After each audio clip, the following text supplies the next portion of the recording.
Good evening, and thank you, Council President, members of the Township Council, and my fellow residents. I'm pleased to report that the state of the Township is one that remains strong and is at the cusp of even better times. We have worked extremely hard as a community over the past 6 years to weather the financial storm of declining real estate values, declining municipal revenues, declining state aid, and increased costs. Working with the Township Council, I've instituted austere economic policies when I first became the mayor. This policy allowed East Brunswick to be financially responsible during these difficult times. We dramatically reduced our spending while continuing to invest our community by making prudent investments in our infrastructure. The Township's economic strength can easily be measured by our excellent bond rating, which allows us to borrow money at well under 1%. Our debt remains well managed so as not to burden future generations. While we suffered the burden of tax appeals like so many municipalities in New Jersey, the Township did not have to resort to borrow money to offset those losses as many other towns have done. We paid as we went along. And now as we turn to 2015, our future looks even brighter because of that hard work. We've hired new employees in late 2014 to allow even better service to our residents. This year, the goal of my administration will be focused on improvements to our infrastructure. The road pavement program will be funded as well as seeing improvements on Fresh Ponds Road. Proposals will be presented to the Township Council on a water tank asset management program for our existing water tanks to ensure a reliable plan to maintain those structures in the future. We will explore the viability of building a new water tank west of the Turnpike to provide better service to that area. Work will commence in 2015 on the replacement of many of the water lines in the Lawrence Brook area. And speaking of the water utility, the Township will end its mass medication of the public by ending the use of fluoride in our water system. I've read much data on the pros and cons of putting fluoride in our water system. When fluoride was first introduced, it was not easy for individuals to receive fluoride any other way. Today, there's many other options. In addition, so many people are choosing to drink from bottled water rather than tap water.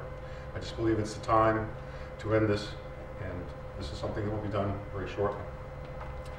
Tonight, the Township Council will vote on an important improvement to Crystal Springs with respect to the new splash park for the young children who love to use the facility while we work on a more affordable building to construct in 2016. I urge the Council to support this initiative this evening. 2015 will see the remediation of Forder Farm and the completion by our Planning and Engineering Department of the re-examination of our master plan, which will further ease the way for new businesses to move into East Brunswick. Finally, we ramp up the redevelopment process this year as the Planning Board will have a resolution this Wednesday to hire a planner with respect to the investigation process that the Planning Board must perform. This redevelopment process will provide the basis for those private property owners in the Route 18 corridor to make investments in their property that have been lacking to date and have resulted in the vacancies we see today. And speaking of redevelopment, I'm pleased to report that East Brunswick real estate market seems to have turned the corner from the downtrend that was seen throughout the United States over the past years. Permit fees collected by our construction department grew by over 30% in 2014. And our tax base has not only stopped declining, it actually improved slightly for 2015. In summary, I'm very excited about this year and the many initiatives I've outlined tonight, and I look forward to working with the Township Council on them. As I look back on 2014, I'm grateful for the dedicated men and women who work for the Township.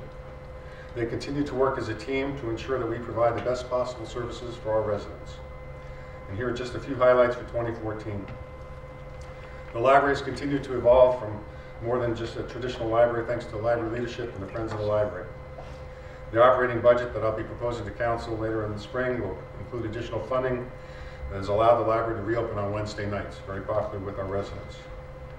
Our Information Technology Department, led by Chris Hyde and his staff, first I point out, if you recall, Council, this is a joint venture between the library and the municipality, as we both look to save money. A lot of upgrades were made to software and hardware in 2014, and I'll be bringing to the Council, when I present my capital budget next week, some other initiatives for our IT department.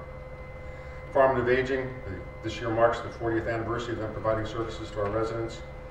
The administration's in discussions with Rachel Steinberg, Division's Director, to expand the services we offer our seniors.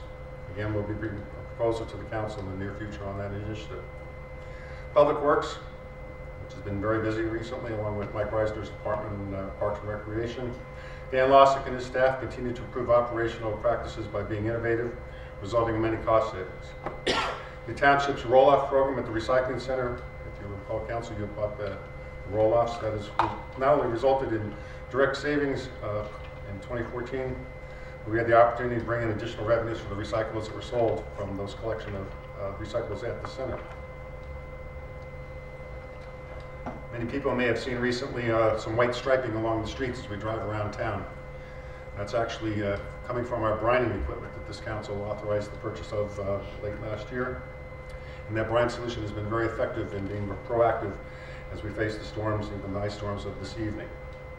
Parks and Recreation had its Crystal Springs slide tower completed in 2014. And then last year was also the highest revenue that Crystal Springs has had since it's been open. Kudos also goes out to Mike and his department, as the entire Rex and Parks Recreation Department had their highest revenues again throughout the entire department. Last year we held our first annual East Brunswick Community Day, which was a major success, as was the return of the July 4th fireworks. With the council's blessing, when we do our budget, both will be back in 2015. Public safety, I'll read the newspaper, events throughout this country have made being a police officer more burdensome these days, and my compliments go to Deputy Chief Krause and his staff, who continue to provide professional, dedicated service to our residents. I'd also like to point out to our residents an additional police officer was hired late in 2014. With respect to our water and sewer utility, East Brunswick continues to provide one of the lowest water rates in the area. And I would point out, as we get many notices with the particularly cold winter, we've had a number of water main breaks. And I believe even this afternoon, Mr. White forwarded to the Township Council a picture of our hard-working water utility crews working in the dead of the night, down in a hole without gloves, working non-stop to make sure that our water lines get repaired. And kudos go to all the members of the Water and Sewer Department for working so diligently around the clock. In conclusion, 2014 was a great year for the Township, and I believe that 2015 will be even brighter. I want to thank the Township residents for their support throughout the year. You continue to provide valuable insights. And again, thanks to our municipal employees who work so hard each and every day to ensure that East Brunswick is a great place to raise our families. I'd also like to thank our volunteer firefighters and emergency squad members who continue to give up their time to protect us. Lastly, and most importantly for me, I'd like to thank the men and women of our armed services who protect us in these times that are ever increasingly dangerous around the globe. I wish everyone the best for 2015. Thank you, Council President.